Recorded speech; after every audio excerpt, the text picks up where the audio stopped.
जय हिंद। दोस्तों, आप सभी ने खास करके मेरे जो रेगुलर व्यूअर्स हैं उन्होंने ये नोटिस किया होगा कि कुछ दिनों से मेरे यूट्यूब चैनल पर वीडियोस नहीं आ रहे हैं। इसका एक कारण ये है कि मैं फिलहाल बहुत बिजी चल रहा था, जिस वजह से मुझे यूट्यूब के लिए वीडियो बनाने का समय नहीं मिल पा रहा था। इस वजह से आप सभी को वीडियोस कुछ दिनों से मेरे चैनल पर देखने को नहीं मिल रहे थे। लेकिन अब मैं ये कोशिश कर रहा हूँ कि अपनी बिजी शेड्यूल के दौरान भी कुछ समय निकाल करके यूट्यूब के लिए वीडियो बनाऊं और आप सभी के लिए पब्लिश करूं, क्योंकि मेरे चैनल पर भी अच्छे खासे मेंबर्स होते जा रहे हैं, सब्सक्राइबर होते जा रहे हैं। तो मेरा भी दायित्व बनता है कि जो भी स्टॉक मार्केट या म्यूचुअल फंड से रिलेटेड खबरें हैं या फिर जो भी मुझे आपको बताना होता है वो मैं वीडियो के माध्यम से आप सभी को बताऊं। तो अब मैं कोशिश करूंगा कि आप सभी को रेगुलर वीडियो दे सकूं। अब आते हैं अपने वीडियो के टॉपिक के ऊपर में। आज हमें स्टॉक मार्केट में एक बहुत बड़ी गिरावट देखने को मिली है और ये गिरावट क्यों हुई है इसके विषय में आज की इस वीडियो में हम चर्चा करेंगे। लेकिन उससे पहले आज की तारीख में आप सभी को दिखा दूं, आज है 27/1/2025 यानी कि 27 जनवरी 2025 और मैं वीडियो सेम डे को शूट कर रहा हूं। और वीडियो में तब शूट कर रहा हूं जब स्टॉक मार्केट बंद हो गए हैं, यानी कि स्टॉक मार्केट सेटल हो गए हैं। हमारे पास लेवल आ गए कि कितने लेवल पर आज स्टॉक मार्केट बंद हुआ है। देखिए, इस वीडियो के अंदर में मैं आप सभी को बिल्कुल घिसा पीटा हुआ बात नहीं बताऊंगा। मैं आप सभी को ये नहीं कहूंगा कि ये जो गिरावट है इसके पीछे एफआईआईज का रोल है। इसमें कोई भी शक नहीं है कि एफआईआईज का रोल है। लेकिन स्टॉक मार्केट की जिस तरह की पैटर्न देखने को मिल रही है ना दोस्तों, इन सभी चीजों को देख करके मैं ऐसा कह सकता हूं कि इस गिरावट के पीछे सिर्फ एफआईआईज का रोल नहीं है, अब डीआईआईज का रोल भी है और छोटे इन्वेस्टर का भी रोल है। इस वजह से हमें इस तरह की स्टॉक मार्केट में गिरावट देखने को मिल रही है। तो आज की इस वीडियो के अंदर में इन्हीं विषयों पर हम चर्चा करने वाले हैं। तो स्वागत है आप सभी का एक नई वीडियो में। आशा करता हूं आप सब अच्छे होंगे। मैं हूं अनवर अंसारी। चलिए पेश करते हैं। अब देखिए, जब भी आप किसी भी ऐसे व्यक्ति का इंटरव्यू देखेंगे जिनको स्टॉक मार्केट म्यूचुअल फंड की अच्छी समझ है, जिनको स्टॉक मार्केट म्यूचुअल फंड के लंबे समय तक का तजुर्बा है, जब इस तरह की व्यक्ति कभी भी इंटरव्यू देते हैं और खास करके इन्वेस्टमेंट के प्रति बात करते हैं और यहाँ पे भी खास करके जब वो म्यूचुअल फंड के बारे में बताते हैं और अगर वो कभी कोई फंड सजेस्ट करते हैं, तो अक्सर आपने देखा होगा कि जो भी ऐसे गंभीर व्यक्ति होते हैं वो कभी भी आपको स्मॉल कैप और मिड कैप में इन्वेस्ट करने के लिए सलाह नहीं देते हैं। ज्यादा से ज्यादा वो ये कहते हैं कि आपको मल्टी कैप फंड में इन्वेस्ट करना चाहिए, आपको लार्ज कैप फंड में इन्वेस्ट करना चाहिए। जबकि उनका कहना ये होता है कि भाई अगर आप बैलेंस एडवांटेज फंड में या फिर मल्टी एसेट एलोकेशन फंड में इन्वेस्ट करेंगे तो और आपके लिए अच्छा होगा। तो अगर देखा जाए ना, तो कम से कम वो फ्लेक्सी कैप फंड से नीचे नहीं उतरते हैं। लेकिन अगर आपने इन्वेस्ट करके रखा होता है तो उनका भी यही कहना होता है कि आपको अपने पोर्टफोलियो में बहुत ही कम allocation small cap mid cap का रखना चाहिए। तो कुल मिलाकर यहाँ पे कहने का मतलब ये है कि जब भी गिरावट होगी तो स्मॉल कैप मिड कैप में ज्यादा गिरावट होती है, क्योंकि ये जो फंड होते हैं ना, ये बहुत ज्यादा रिस्की होते हैं। तो जब भी हम किसी गंभीर इंसान की बातें सुनते हैं तो अक्सर हमें इस तरह की बातें सुनने को मिलती है। तो अब यहाँ पे सवाल आता है कि इसका मतलब क्या हुआ कि हमें स्मॉल कैप और मिड कैप में इन्वेस्ट नहीं करना चाहिए। ऐसा मेरा कहने का मतलब बिल्कुल भी नहीं है। ये चीजें मैंने आपको इसलिए बताई कि जब भी कोई गंभीर इंसान आपको सलाह देता है तो वो सारी चीजों को सोच करके समझ करके सलाह देता है और इसी तरह की सिचुएशन से आपको प्रोटेक्ट करने के लिए इस तरह की सलाह दी जाती है कि भाई जब भी स्टॉक मार्केट में बड़ी गिरावट आएगी ना, तो उस समय आपका जो पोर्टफोलियो है वो कम से कम गिरे। अब यहाँ पे जब मैं समझदार एक्सपीरियंस वाले आदमी को बोल रहा हूँ तो यहाँ पे मेरे को मत आप लीजिएगा, मैं यहाँ पे अपने आप को रख करके नहीं बोल रहा हूँ। क्योंकि मैं जब ऐसे लोगों की इंटरव्यू सुनता हूं, ऐसे लोगों की बातें सुनता हूं, तब हमें इस तरह की कुछ बातें सुनने को देखने को मिलती है। तो अब क्योंकि मैंने इस वीडियो की शुरुआत में आप सभी से ये कहा है कि अब जो स्टॉक मार्केट में गिरावट हो रही है ना, इसका पैटर्न कुछ अलग है। यहाँ पे सिर्फ हम जिम्मेदार एफआईआईज को मान करके नहीं चल सकते हैं। अब आपका यहाँ पे सवाल ये हो सकता है कि फिर आप ऐसा यहाँ पे क्यों बोल रहे हैं, क्या इसके पीछे कोई रीजन है? तो बिल्कुल इसके पीछे रीजन है। जैसा कि आप सभी जानते हैं दोस्तों कि जो भी एफआईआईज हैं यानी कि फॉरेन इंस्टीट्यूशनल इन्वेस्टर हैं, वो ज्यादातर अपना पैसा जो है ना वो लार्ज कैप कंपनियों में लगाते हैं, क्योंकि उनके पास बहुत ज्यादा पैसा होता है। तो ऐसी में जो छोटी कंपनियां होती है ना, इनमें बहुत ज्यादा गुंजाइश होती ही नहीं है कि वो अपना पैसा लगा पाए। इसीलिए उनका जो मैक्सिमम पैसा है वो लार्ज कैप कैटेगरी के जो भी स्टॉक्स होते हैं उनमें लगता है। अब यहाँ पे ये सवाल आता है कि अगर एफआईआईज अपना मैक्सिमम पैसा लार्ज कैप कंपनियों में लगाते हैं तो ज्यादा गिरावट भी लार्ज कैप कंपनियों में ही होना चाहिए, क्योंकि अगर वो बिकवाली करेंगे तो लार्ज कैप कंपनी में ही बिकवाली होगी। तो आप यहाँ देख सकते हैं कि लार्ज कैप का जो इंडेक्स है निफ्टी 50, इसमें लगभग 1% से ज्यादा की हमें गिरावट देखने को मिल रही है। लेकिन अगर इसके अगेंस्ट में हम मिड कैप इंडेक्स को देखें या फिर स्मॉल कैप इंडेक्स को देखें या निफ्टी 500 को देखें, तो फिर यहाँ पे 3 से 3.5% की गिरावट क्यों? नो डाउट ये जो मिड कैप है या फिर स्मॉल कैप स्टॉक्स है, यहाँ पे भी कुछ एक्सपोजर एफआईआईज का रहता है। लेकिन अगर स्मॉल कैप और मिड कैप में ज्यादा गिरावट हो रही है तो इसमें ज्यादा रोल एफआईआईज का नहीं होता है, इसमें ज्यादा रोल डोमेस्टिक इंस्टीट्यूशनल का है, यानी कि डीआईआईज का है।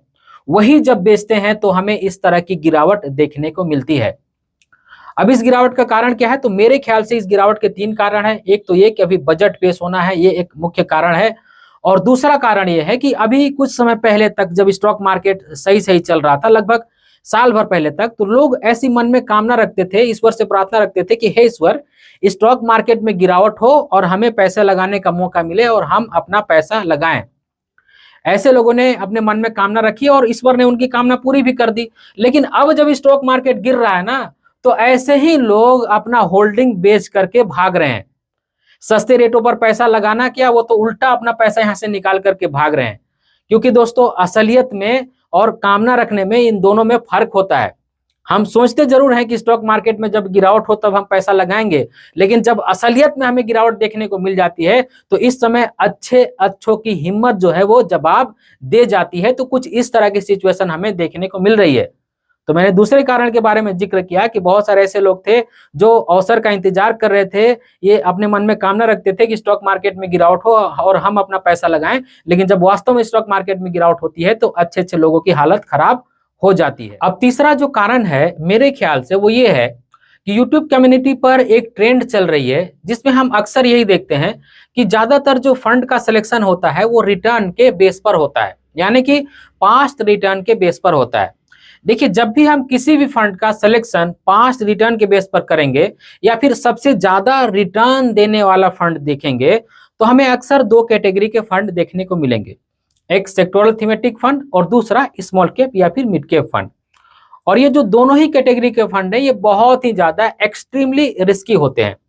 एक चीज लोग भूल जाते हैं कि जिस फंड के अंदर में सबसे ज्यादा रिटर्न मिल सकता है उसी फंड के अंदर में सबसे ज्यादा नुकसान भी हो सकता है।